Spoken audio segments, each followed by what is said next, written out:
My butler's name was Robert. He came before me and preferred to be called Robert.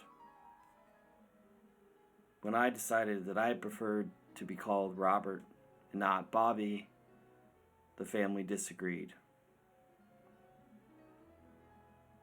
Rose, my mom, and Papa Joe, my papa, had long ago decided that the servants working in our home were to be addressed by their first names, something that caused a bit of a scandal in the neighborhood, but was accepted because Papa Joe was not a man easily disagreed with. I disagreed with his decision and felt that I, as a young boy who was a part of the family Robert was working for, should have a choice in what I was called. And all my family did, was use the logic of the garden playhouse and say, Robert was first. Robert became my butler when Joe Jr. went to war and was in no need of a butler, though his letters home might have indicated otherwise. Robert's main duty was to dress me. He had not been used to dressing Joe Jr., for Joe Jr. was in his 20s and had been dressing himself since he was 6, and only needing help with ties and cuffs. I told Robert that his job required him to dress me for the next day while I slept. Robert objected, but my family disagreed. Robert argued that I would not be clean and would need a bath before dressing. But I said Robert would bathe me in the evening, every evening, and if there were dirty parts in the morning, they could be taken care of once after I woke up, dressed.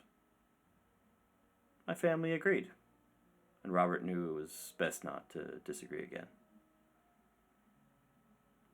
Robert would come to my room an hour before my scheduled time to rise and would undress me from my sleeping clothes and dress me while I slept.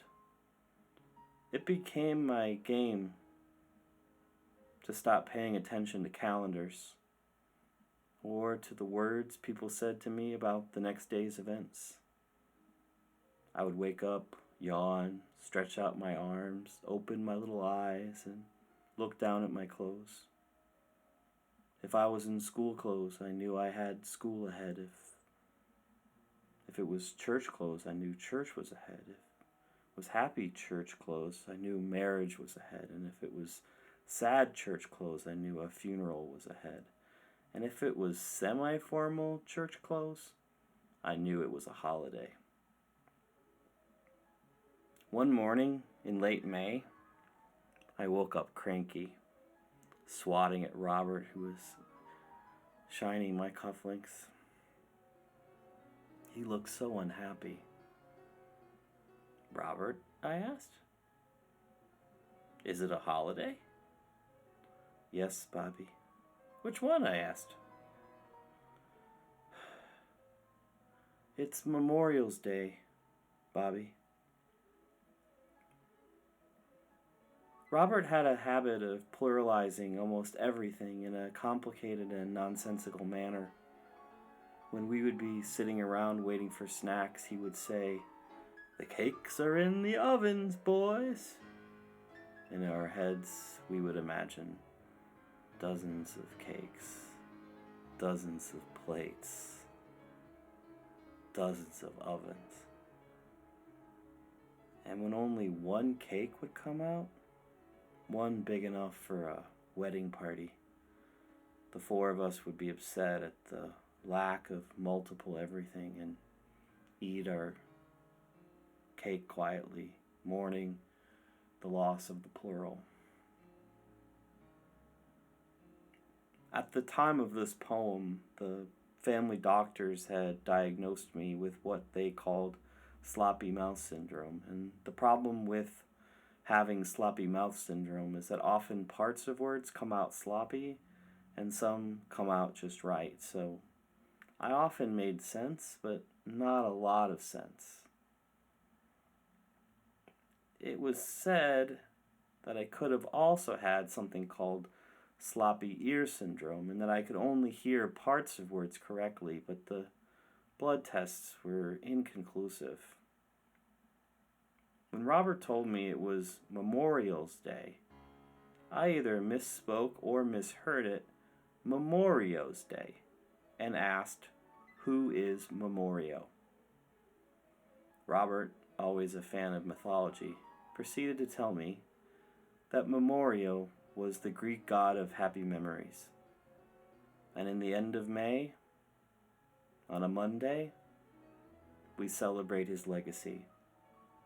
All bad memories, he explained, were to be not cast aside, but to be remembered as happy moments, not sad ones. I was grumpy when I woke, but I was happy to hear of this wonderful holiday. The family was preparing a picnic outside, and as Robert was cleaning my dirty parts, I came up with a song and sang it as I was being cleaned. Robert said I should perform it for the family, and I agreed. There were a lot of friends and family sitting in white lawn chairs. A lot of the men were in uniform.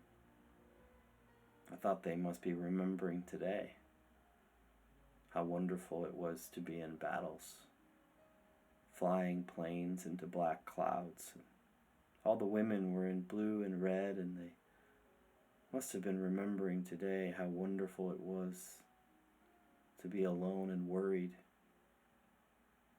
I asked Papa Joe if I could sing a song to help celebrate Memorio's Day. "Okay, Bobby," he said reluctantly, "but it's pronounced Memorial Day." This is the song that I sang.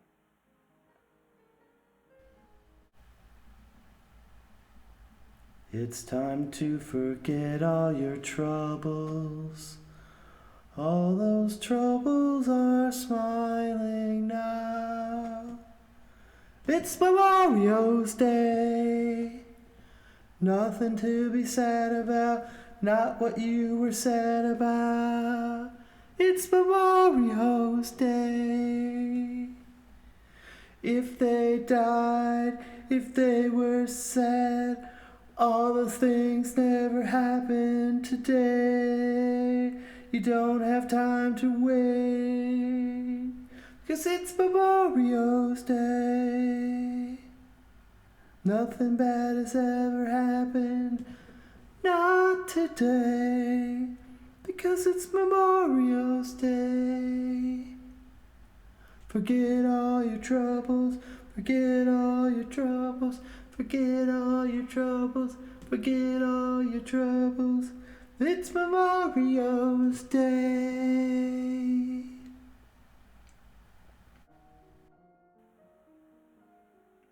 Robert resigned in a letter and left the letter on my bed, which had been left unmade before I performed. Robert was not there for anyone to question his decision, to disagree. My new butler's name was Eric. I didn't require Eric to dress me or bathe me, though after a few weeks of seeing me dress myself, my family disagreed. I asked if I could change my name to Eric and have Eric be called Bobby. I was hoping to confuse everyone and have them all end up saying, "It's just easier, let's just call you Robert." But they did not take to it, and Bobby, I remained.